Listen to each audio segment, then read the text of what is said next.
تو اس کا بھی یہی موقف ہے, اس کا بھی یہی جواب رہے گا. اگر کوئی صرف سنی ہے تو اس کا بھی یہی جواب رہے گا. اگر کوئی سنی کے ساتھ بریلوی ہے تو اس کا بھی یہی جواب رہے گا. اور الحمدللہ ثم الحمدللہ ہم سنی کے ساتھ بریلوی بھی ہیں, اور سب مسائل کتابوں سے حل, اور سب مسائل قوانین. دیکھیں اگر یہ گناہ ہو جائے, شرک و بدعت کا گناہ ہو جائے تو اس پر توبہ کریں. توبہ کرنا لازمی آ جاتا ہے. اگر شرک و بدعت کا گناہ ہو گیا ہے تو وہ توبہ کرنا لازمی آ جاتا ہے. بعض لوگ کیا کرتے ہیں, گناہ تو ہو گیا لیکن توبہ کا کوئی عطا پتہ نہیں, دل میں برا بھی نہیں جان رہے بلکہ اس کو اچھی نیت سے کیا ہے, اچھا سمجھ کر کیا ہے. یا پھر ان کی مٹھائیاں کھانا, یہ بھی یاد رکھنا مٹھائیاں کھانا پر بھی پابندی ہے, احتیاط کرنا ضروری ہے. اگر احتیاط نہ کیا جائے تو آپ کا ایمان کا پتہ نہیں چلے گا. یہ وہی دور ہے کہ جس کے بارے میں نبی نے ارشاد فرمایا تھا, جب لوگ صبح کو اٹھیں گے تو ان کا ایمان ان کے ساتھ میں ہوگا, اور جب وہ رات کو سوئیں گے تو ان کا ایمان ان کے ساتھ میں نہیں ہوگا. یعنی صبح سے اور شام کے بیچ میں جو دن گزرا ہے, اس دن گزرنے میں ہی ان کا ایمان ختم ہو جائے گا. وہ ایمان سے ہاتھ دھو بیٹھیں گے, اور بعض لوگوں کو پتا ہوگا کہ ہمارا ایمان ختم ہو چکا ہے, اور بعض لوگوں کو پتا نہیں ہوگا کہ ہمارا ایمان ختم ہو چکا ہے. اور وہ ان لوگوں کے لیے کہنا چاہتا ہوں جو لوگ یہ کہتے ہیں حضرت ہم نے یہ کام لا علمی کی بنیاد پر کر لیا تھا, ہم کو معلوم نہیں تھا, تو یہ کہہ کر وہ خود دوسرا گناہ کر رہا ہے. کیونکہ لا علم, یہ علم کی میں نے جب بات کری ہے تو میں نے بتایا تھا کہ علم حاصل کرنا یہ فرض ہے, اور اس نے فرض کو ترک کیا ہے, اور فرض کو ترک کرنا بھی گناہ ہے. اور آپ نے کوئی گناہ کیا, آپ کو اس کا علم نہیں ہے, آپ کو اس کی جانکاری نہیں ہے, تو یاد رکھنا اس ناجانکاری ہونے کا بھی آپ کو گناہ ملے گا, اور اس گناہ کرنے کا بھی آپ کو گناہ ملے گا. اس لیے اتنا علم تو ہونا چاہیے کہ اپنی ضروریات دین کے مسائل ہم خود حل کر سکیں. اور اگر یہ عمل ہو جائیں تو میں بتایا ہوں کہ توبہ کر لے, توبہ و استغفار کرے. اس کی بھی کچھ اقسام ہیں, اس کی بھی کچھ شرائط ہیں. جب تم تمام شرائط کے ساتھ توبہ کرتے ہو تو وہ توبہ قبول ہوتی ہے.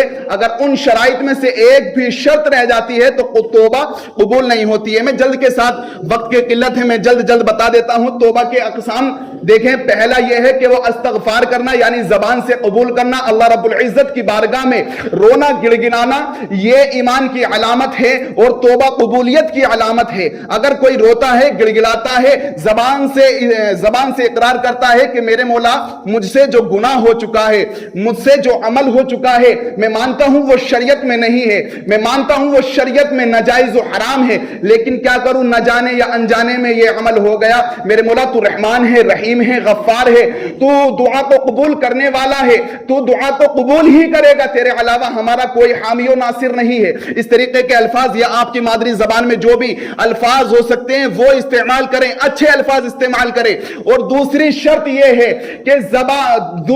یہ ہے کہ اس کو دل میں برا جانے, یعنی اگر کوئی گناہ ہو چکا ہے تو یہ ماننا کہ یہ ہاں برا ہے. اچھی نیت سے اگر کرو گے تو وہ گناہ شرک کی شکل لے لے گا یا کفر کی شکل لے لے گا. اس لیے میں کہہ رہا ہوں اگر کوئی گناہ ہو جائے تو اس کو دل میں برا جاننا, زبان سے اللہ رب العزت کی بارگاہ میں اقرار کرنا, یہ دو. اور تیسری یہ ہے کہ پکا عہد کرنا, یہ ارادہ کرنا کہ میرے مولا مجھ سے جو گناہ ہو گیا ہے اور میں جس کی توبہ کر رہا ہوں, آئندہ میں اس گناہ کی طرف نہیں بڑھوں گا, آئندہ میں یہ گناہ نہیں کروں گا. اور جب یہ شرائط آپ پر پائے جاتے ہیں توبہ کی حالت میں, تب جا کر آپ کی توبہ قبول ہوگی. اور اگر بغیر ان شرائط کے اگر ایک بھی شرط چھوٹ گئی تو وہ توبہ قبول نہیں ہوگی. جو تیسرا شرط بتایا ہوں کہ اپنے دل میں اور یہ عہد کرنا کہ میرے مولا